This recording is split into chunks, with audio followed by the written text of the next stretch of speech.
Can you tell me when it all began? Can you just go back to the beginning?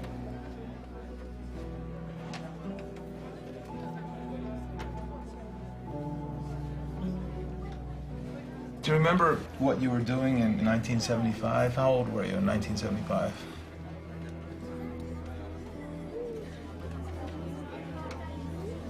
How do you think they found out about you?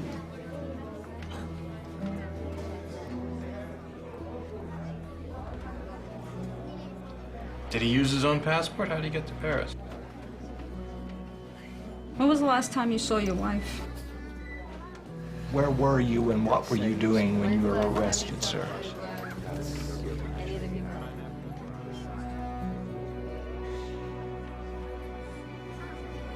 You said you were tortured. What do you mean by tortured?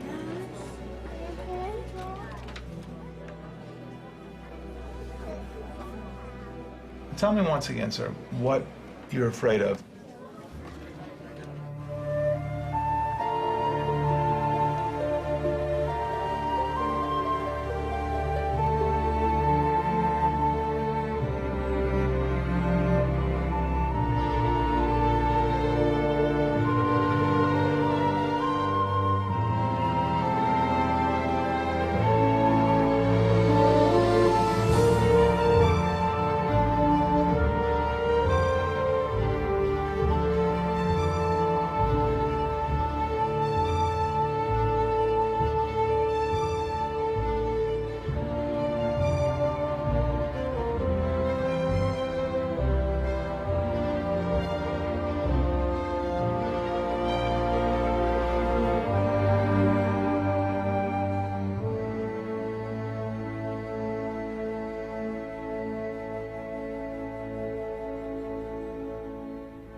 A supervisor came up to me after I discussed the case with him. I told him what my decision was.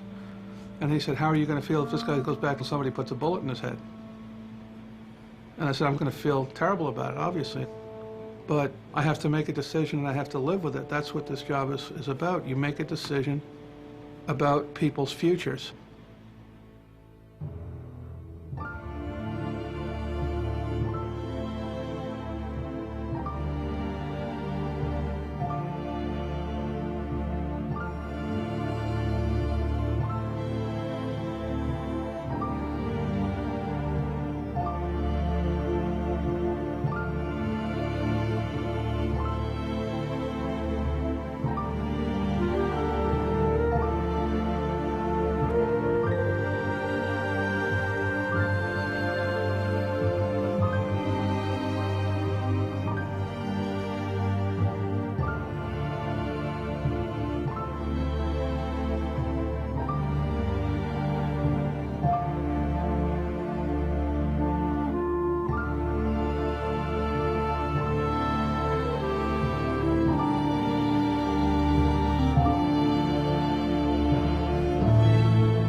Я зашел после работы в кафе поужинать, и я не обратил внимания на эту группу людей. А потом, видимо, они заметили меня, и вот в пылу там подошли и начали меня оскорблять. Я понял, что это ситуация, я постарался побыстрее уйти. И когда я уже уходил, но они поняли, что я еврей, это, собственно, по внешности. Я когда уходил, они вышли за мной в вестибюль и избили меня.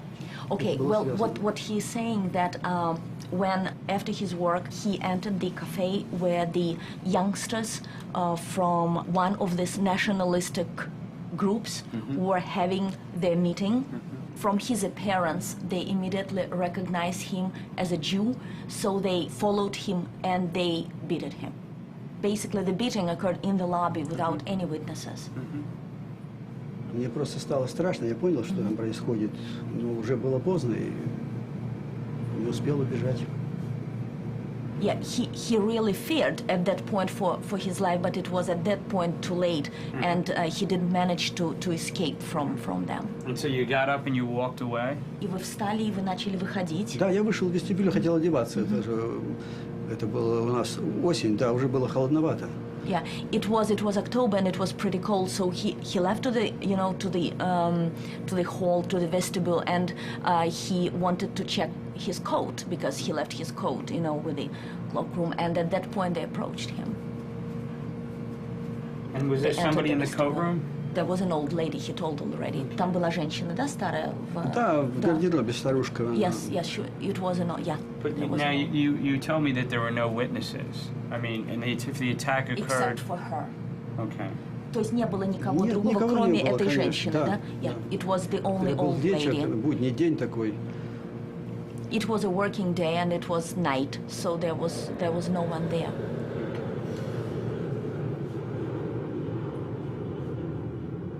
My difficulties start after they officially knew that I'm a member of the Anglican Church. My husband was stopped on the street one night when he came home, and he was severely beaten. When was this? In November. Of 96? Of 96, yes. Okay, and okay, he was told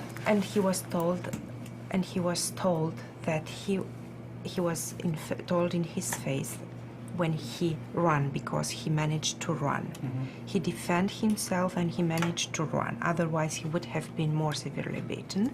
And he was told that because he was beaten because of me, it was an advertisement given to me. And if I will return in Romania, I will be raped and he will be killed. After that, my house was searched, and also they wrote on my walls, "Out, you Anglican." Okay. And at what point did you inform them that you were Anglican? I didn't show them any paper. I was not supposed to do that, to show them papers that I'm Anglican, that I was received. So it was just a casual conversation? Yes, it was. You asked me when it was the first time. Mm-hmm. They have found exactly and officially that I'm Anglican. Mm-hmm. How did they find that out? We'll get to that point. After my bags were... after my bags... This is my interview, not yours, okay? How did you... Don't worry, she's not antagonizing me. Don't worry about it. Just want to backtrack a little bit. One thing I wanted to ask you before, and I had forgotten. What are the sacraments that the Anglican Church recognizes? It's Holy Communion and it's Holy Trinity. In what language was the Anglican service conducted in Romania? In English. Who's the head of the Anglican Church? The head of the Anglican Church in Romania is... Overall? Overall, it's a bishop. Bishop of Gibraltar, he's called. Now he's Bishop John of Gibraltar.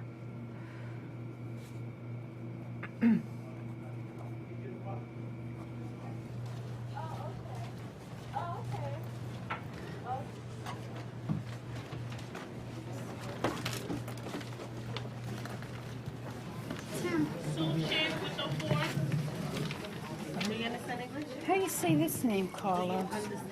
Shane. Okay. Shen, Xiao, says say yes. Xiao, Shen. Xiao Shen, Chen. Xiao, Shen. Xiao Qian Chen. Xiao Qian Shen. Window 2, please. Hey, that was good. At least I got them off. If you're an asylum applicant, 2 weeks after you see an asylum officer, you come back in the afternoon for the decision. Congratulations on a recommended approval means you're on the road to a green card, the right to apply for citizenship, the chance to become an American. Hi, sir. Do you have ID? Yeah, license and passport. That's good. License is good.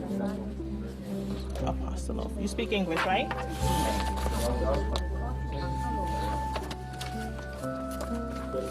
Okay, sir. The office has been unable to come to a decision on your case. The case has been referred to the immigration judge. This is not a denial of your case. If the answer is no, if the asylum officer has decided to deny your request for asylum, you'll be told that the office has been unable to come to a decision and that your case has been referred. And you're going to have to sign for your 2 kids, sir.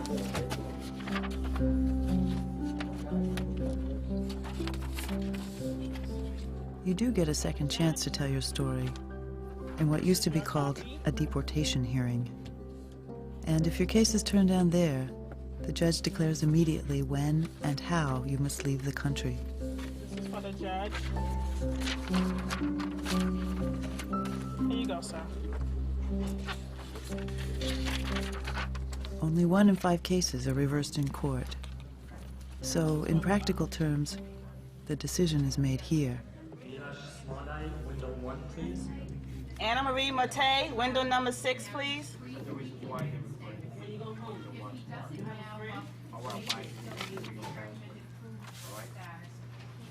Hi, you have ID? Yes.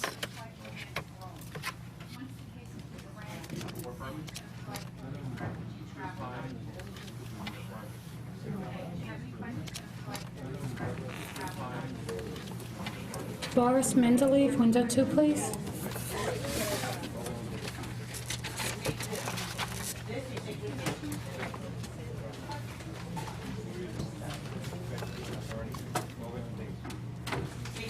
Hi, good afternoon, sir.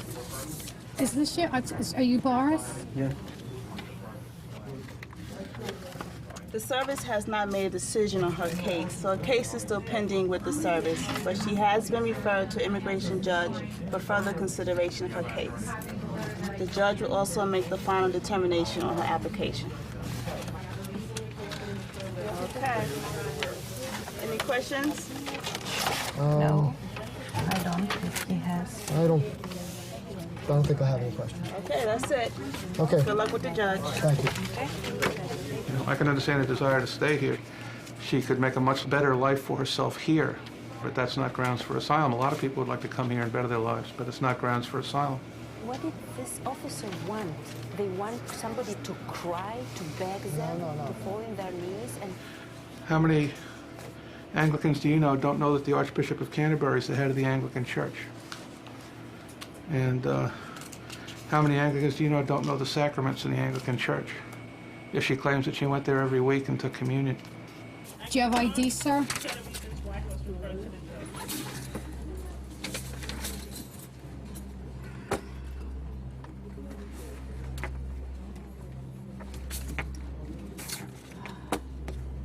Here you go, thank you. It's okay. The service is recommending that your case be approved, so congratulations to you.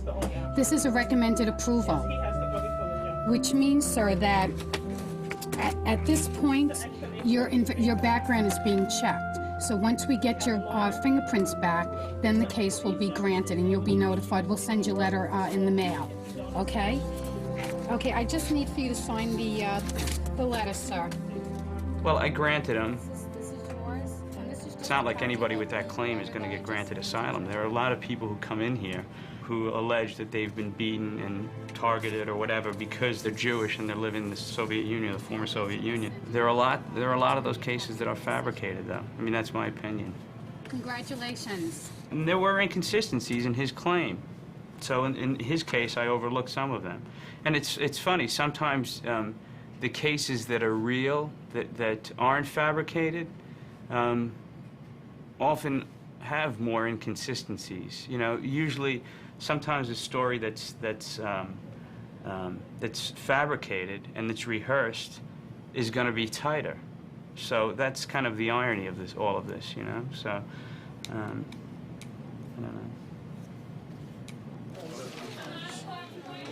don't know. What time is the appointment? Das ist von Immigration. Okay, what time? 9. 9? 9. And the lawyer's not here yet. Mike. Come here. Who came in with them? They have an interpreter and they were waiting on the lawyer. They have an interpreter? Yeah. Who is the interpreter? Where did he go? Because he's not following me. Huh? He's not understanding me at all. See if anybody out there speaks Russian. Just for now. Anybody speaks Russian? 当然了，在你 interview 的时候，你把你自己所受到的迫害讲出来，当然其中也有好坏，对不对？好的比较客气一点，有的比较凶一点，但是基本上他们是帮你忙，他们也不会抓你，也不能够做什么东西，他们自由可以拒绝你或者批准你。You know this is you, right, Peter? This is for me? Yeah, this is for you. I sense a Russian. You are. You're good.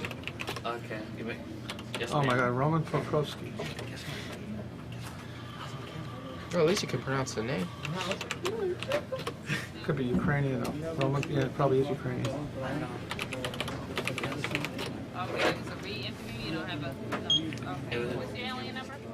If you're an applicant, you play asylum officer roulette here. Your chances of getting a grant depend on who you get as much as what your claim is. Simply because, you know, everybody's got their own threshold. Everybody has their own interpretation of the law. Everybody has their own willingness to believe or suspend disbelief. It's just the way the system is. It's a human system, and that's the way human people operate. How about this, though? When you hear a story over and over and over again, does that affect your decision?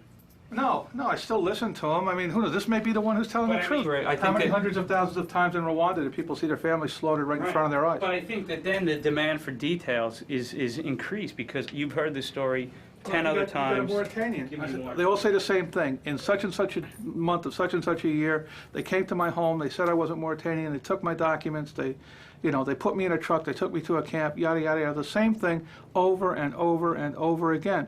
Does that mean it didn't happen? No, because it could have happened the same way to thousands of different people. Right. So what happens? Is it just hearing it over and over again? You hear one thing that doesn't ring true, and then you say, oh, then something clicks and it says, I'm a farmer. Okay, what do you farm? Well, I raise rice. How do you plant the rice? I throw the seeds in the water. That probably on your first interview. It's not that you've got experience. Yeah, you're jaded. It's almost cold and feeling jaded. Time to go back to inspections. Exactly. You're confusing.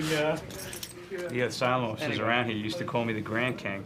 I believe in this. I believe in what I'm doing. I mean, I have a real commitment to this kind of work. And maybe at first I was more gullible. I was more naive. I believed everybody. I felt like I wasn't a detective. I'm just here. I'm going to listen to the facts.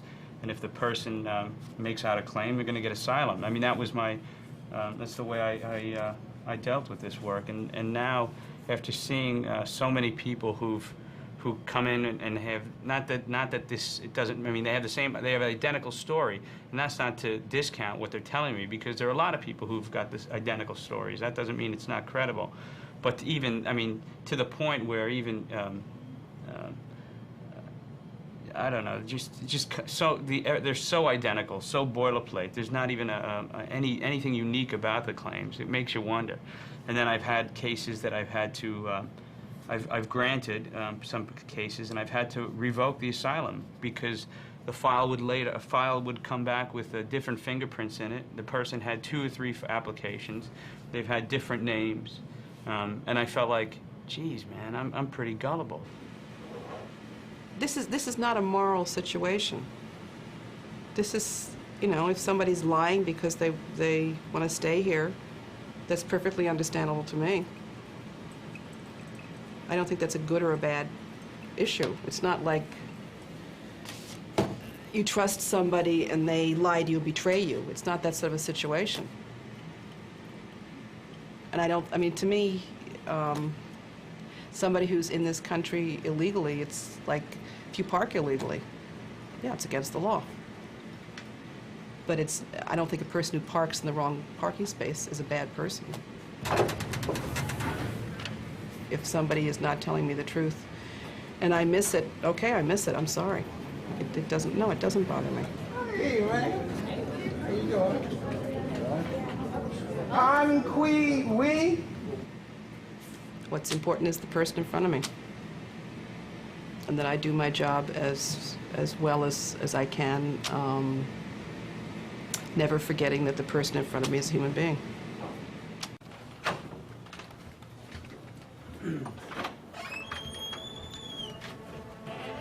Altin Negoni?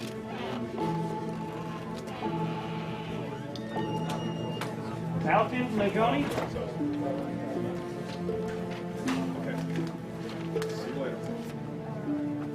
How you been? Good, how are you? Good, good. Is that all taken care of? Or? Thank you.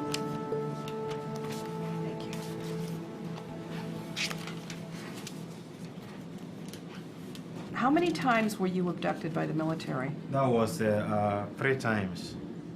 May 11th, June the 9th, and June the 3rd of 1993, 94, and 96. Okay. That was just before I left, the last one. Okay. The one in 1994, just a minute, I've got a question here.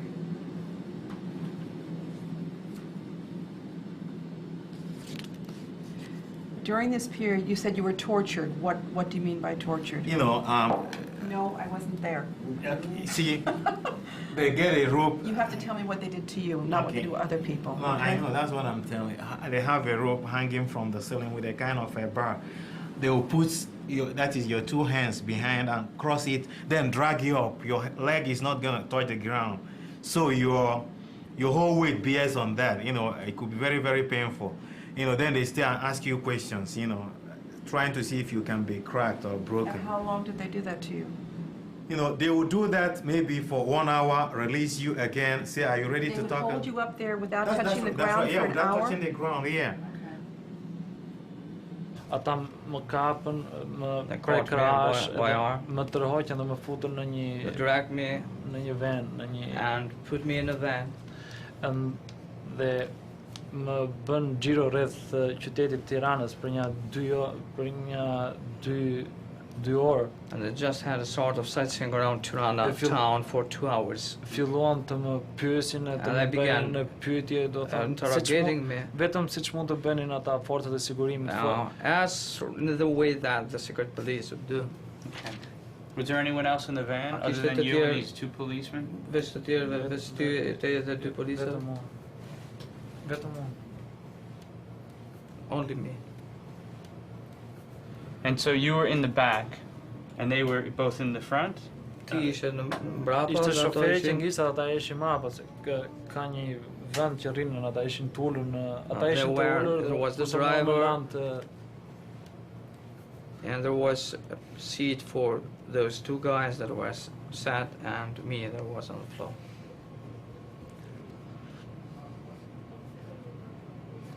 Did they do anything else other than talk to you? Atë bën një gjë tjetër kur ato vetëm biseduan apo bën një gjë tjetër? Ata të më qellonin me grushta, me qenë.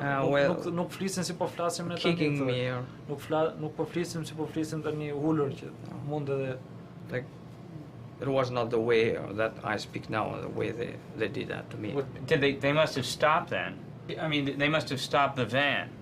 Ata do ta kenë ndalu gjatë kohës që kanë bërë këto goditje ta kenë ndalu venën? Po mbasi më bën për 2 orë. During 2 hours that they make a round on town. But if they were both, if one of them was driving the van... No, ishin 2 mrapa, ishin me mua. No, there were two on the back with me, but the driver was another person. So now there was a driver and then 2 others? Kishte një shofer dhe 2 tjerë. Po, njerëz të parë. Yeah, a driver that was in front and then 2 others in the back. I thought originally you said there was just the 2 of them and you. 2 of them. Jo, ishte një shoferi që ngiste dhe 2 që ishin me mua mbrapa. There were a driver that was in the front and 2 of them with me at the back.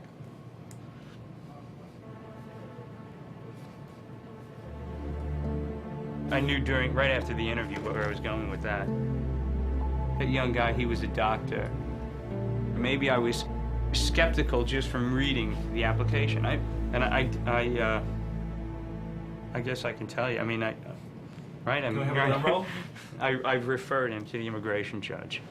I found him not consistent. There were things in there that I just I thought were inconsistencies. Was his testimony inconsistent or country conditions? His testimony. There was a time when he said he was brought by 2 men into a van and drove around town for 2 hours, during which he was beaten. And then this is where the inconsistency was. He said, no. There was 3 of them. 1 was driving and 2 were in the back with me. And so that was enough for me. But you know, that inconsistency, if that was in another case, maybe I wouldn't have really hung on to it. I may have kind of saw past it, you know. But for some reason in his case I didn't, and that's because I found him not to be credible. The military picked him up, still believing he was a member of some small resistance organization, and released him. That's inconsistent with the government of Nigeria. That's one time. That happened 3 times. They released each time. He not only had a passport, which they didn't confiscate, which is another thing that they do with this. Get it. They don't allow dissidents to leave the country, especially people that they suspect. No, I understand that, but I also, I mean, I believe what he said, that he got the parole officer to not parole. Protocol officer. The protocol. Which is a member of the government. So yeah, but you can have members of the government who are friends of yours. You know, everything isn't black and white. I mean, I'm a member of the government, of this government. But you don't protest against the government of the United States. I would if I thought they were doing something wrong. But then you wouldn't work for the government. How do you know? Let me look through this some more. Okay. I mean, I'm an American citizen, and I don't like a lot of things the government does. But I think my job is to protest and change it, not just either go with it or, you know, say it's one way or the other. Well, that's fine. Well, the fact that he had a passport, but the exit stamp and the B-1 visa. What does the B-1 visa have to do with it? He got the exit visa to go and deliver a paper in California. Okay. Which he said he did do. But he did not. He went to New Jersey. Yes, he did. No, he delivered the paper, then he came up here. Do you have anything to show that he was in California? No, he just told me he delivered the paper. This was the address that he went to in New Jersey. Right. Why would he come to New Jersey if he was delivering a paper in California? Yes. I didn't even think of that. Maybe I should have asked to see his flight to California. I mean, his tickets to California. But I didn't raise that issue. Okay. Let me look at it a little more, but I'm having real problems with this. I understand your questions, and I'm not saying I don't agree that the questions make sense. It's just that I believe the answers. I think the answers are plausible. I don't think it happened.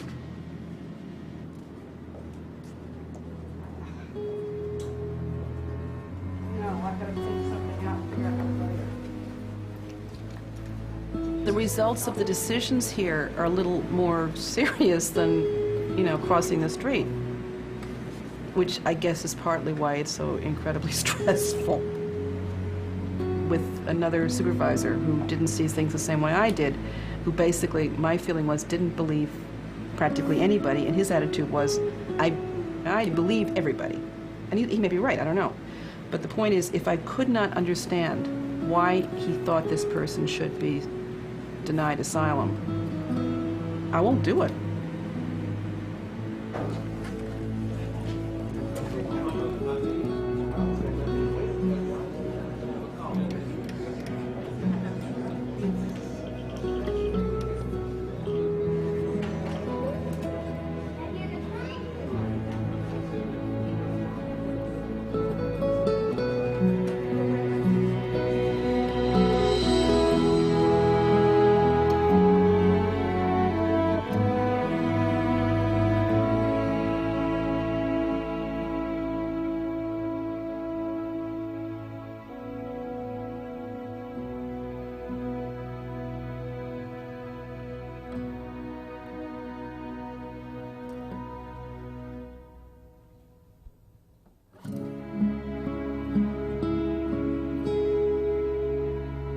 Officers don't get a lot of time.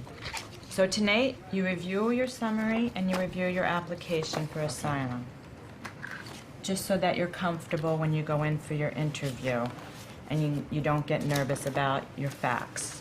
Because even though it's your story, sometimes under the circumstances, yeah, I'm already nervous. You're already nervous and you're not even there yet, so that's why I'm telling you. What? I'm starting. Okay, I'm starting here.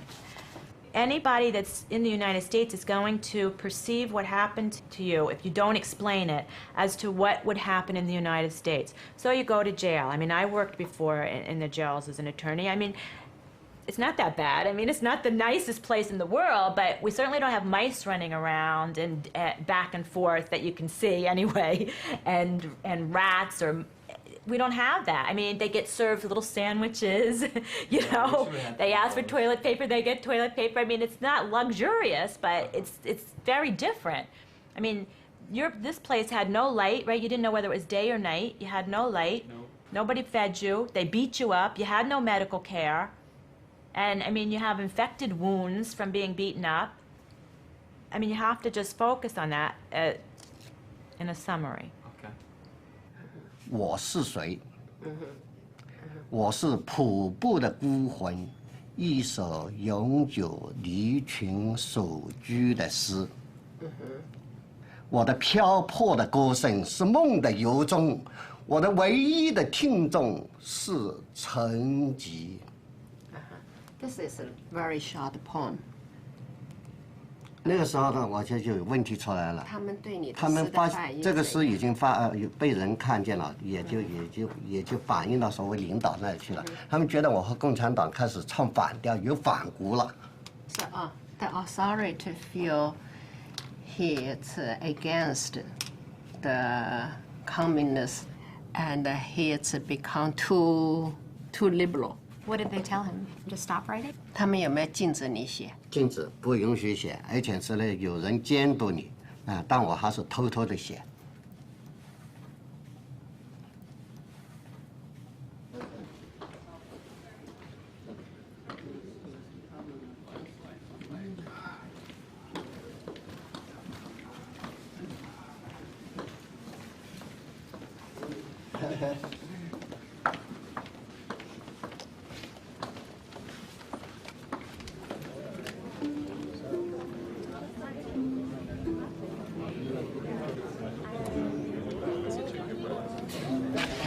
Copies. You have that. I don't think I do. You don't have it? Well, I gave to you the original, did I? No? I don't know. Oh, here it is. You got it? Yeah, here it is. I'm sorry. Okay. This is it, right? Oh, yeah, I do have it. You have the original. I don't keep originals. Yeah, I have the original. Where's the applicant? Out where? We need to see him.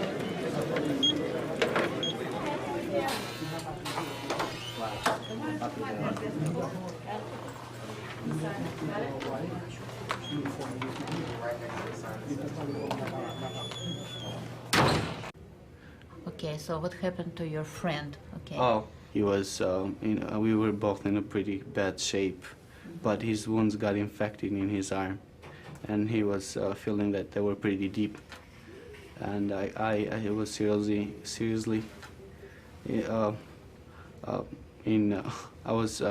I thought he would die if would be retained for more than that, for 5 years, 5 days. Did you get a medical treatment in? No, not at all. We didn't even Neither get one food. of you None. or your friend? No. Okay. We didn't have any food during these days. Okay, did they give you water to drink? Yeah, well, there was a toilet over there. They didn't serve us the water, but... So you just... We just made ourselves comfortable, yeah, you know. Oh well.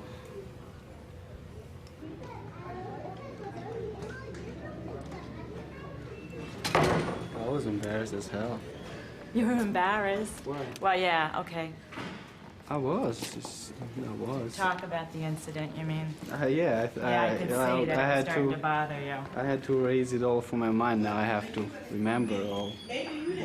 I mean, you didn't even tell me about the water. I don't talk about it anymore. Yeah, you didn't even tell me about that's where you got your water. Well. I mean, like, who wants to say that, you know, for 5 days they drank out of a drill? I mean, it's not the easiest thing to discuss, right? Yeah. So, and that happens a lot. Like, people don't mention certain things that they're very embarrassed about.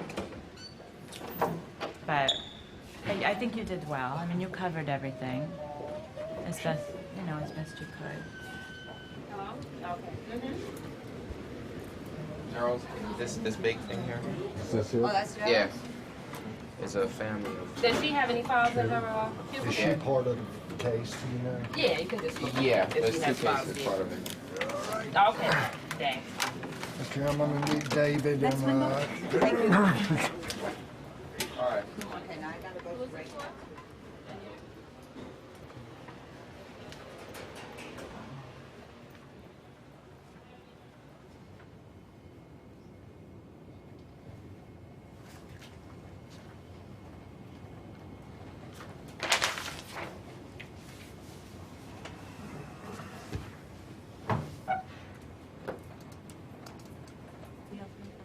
I've read what he says in the application form itself, so I have an idea. Now I'm going to skim the 30-page affidavit. But to answer your question, you look at the I-589 first, and then you delve into the other stuff as is your want.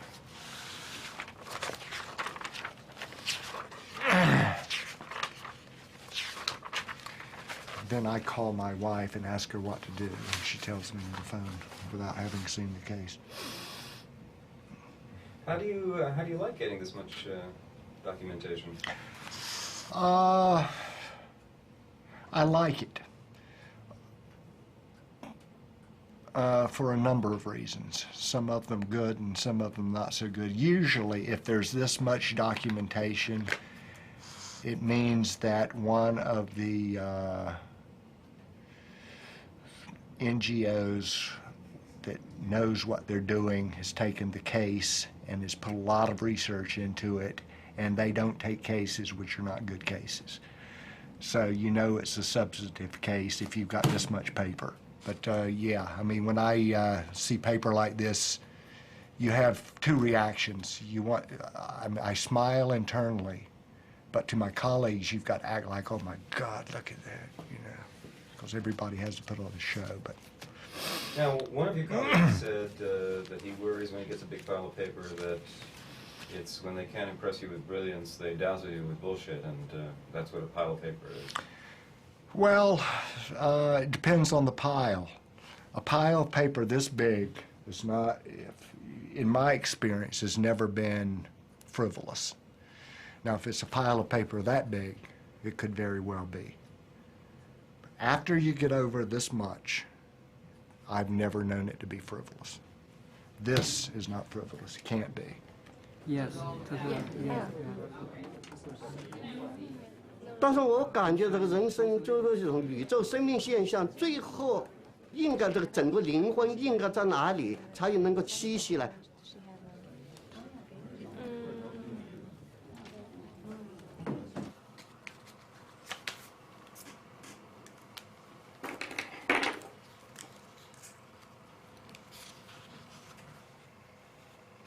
我到美国纽约的第一个夜晚的最强烈的感觉是什么呢？逃避逃亡的感觉。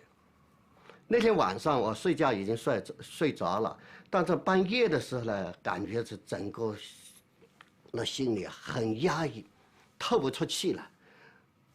我就好像是突然就醒了，醒了以后呢，就在我那屋子里走来走去，走来走去，就好像是什么呢？那个心里憋的什么气都透不出来啊！后来呢，我转了半天了，突然就拿起笔来，我就开始写，好像通过那个里边的都压抑的东西啊，通过那个笔啊，就慢慢的就出来了。我就写了一首那个当天晚上的那个诗啊，就叫逃避逃亡。那么我已经逃亡，我为什么要逃避逃亡？那就说明逃亡并不是我的选择，啊。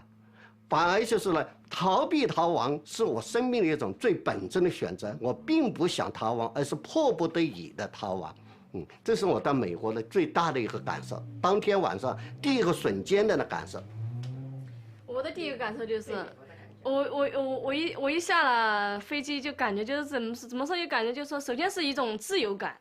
我觉得这种从此以后没有一种危险的东西去追逐我们了。还有一种就是，还有一个最强烈的感觉，整个这个西半球啊，这么大的一个西半球，无边无际的西半球，就一个亲人了，就是只有这一个亲人跟我相依为命，然后就是以后人生的这个道路就靠我们2个人去走，这就是一种最强烈的感觉。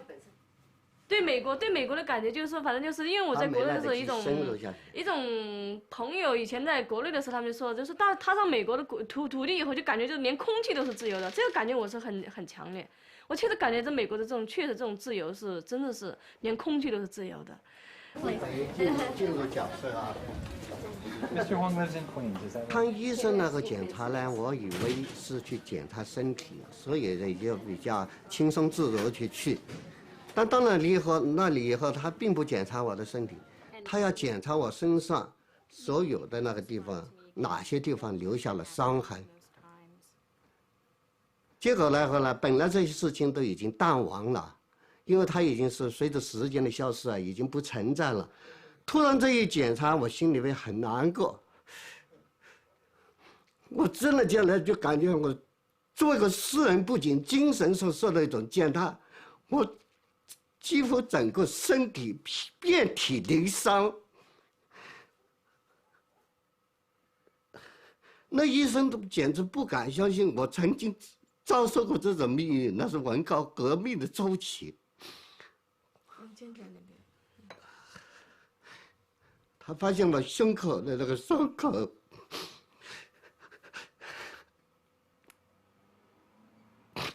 看到我那个手被打断的那个骨头，我的手掌被撕裂，还有我的脚血管都断了。如果当时不缝针，可能我的血液流尽以后，我整个生命都不存在，我就死了。还有我的牙齿。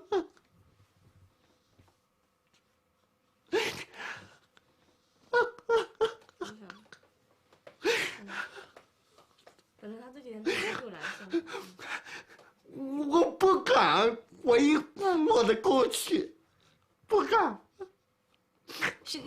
律师提起他要说要检查一下，叫医生练一下这些东西。他以前都把他都想到都忘掉了呢，那就说没有想到起这些东西，是因为他已经在身上留下伤疤了，已经没有想到怎么再去回顾它。就是那个时候，我的高墙那个电网里边，谁也没想到王宇。我那个时候最大的感受是怀念我的爱情，我不断的给他写诗。在内心里边不断的跟他倾诉，人家说你作为一个那个囚犯，你为什么在监狱里面还有那么一种感情呢？就是我监狱里面作为一个囚犯，我最大的感情就是对人类的一种美好的一种值得珍贵的感情的一种怀念，所以我在这里面写了很多诗献给我的爱人。如果我这一生没有他，我早不存在了，因为我。基本上，如果他们不出版我的作品，我就没有生存的能力。就是他救了我，而且救了我的整个全部的创作，我的精神生命。Well, my reaction is I am humbled. What a life. And When you seem shocked, what was particularly? Oh, it's just when you read something like that, you just remember how weighty our job is here. I mean, have you read that file? Yeah, it's pretty impressive, I think.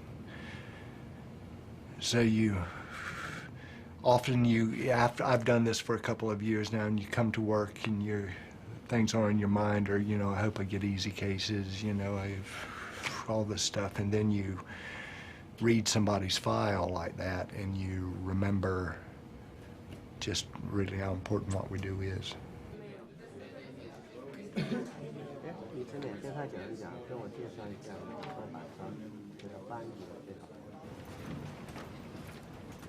My job, I think, is to establish as best I can that the man is who he says he is. And if I do that, if I satisfy myself that he is who he says he is, then I think he gets asylum. Who wants, Ashley, who wants to know? Zhang Wang. Zhang Wang.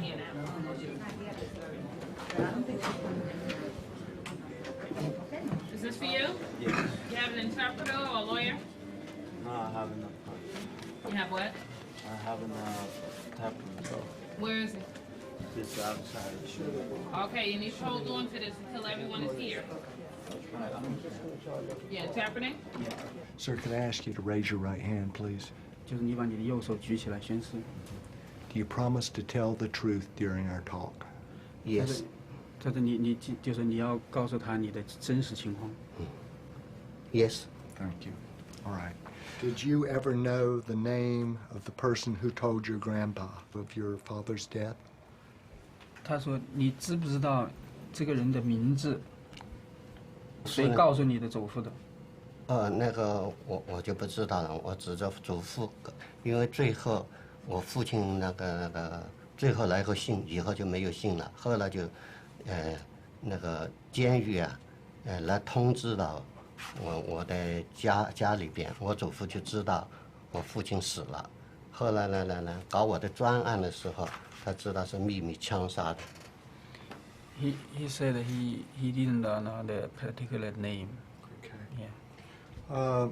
Sir, why didn't you stay in the United States when you were here in 1993? 他说问你，就是你那一次来，你为什么又回中国去了，而没有留在美国？我那是来，因为中国放我的时候，他是为了什么？奥运会。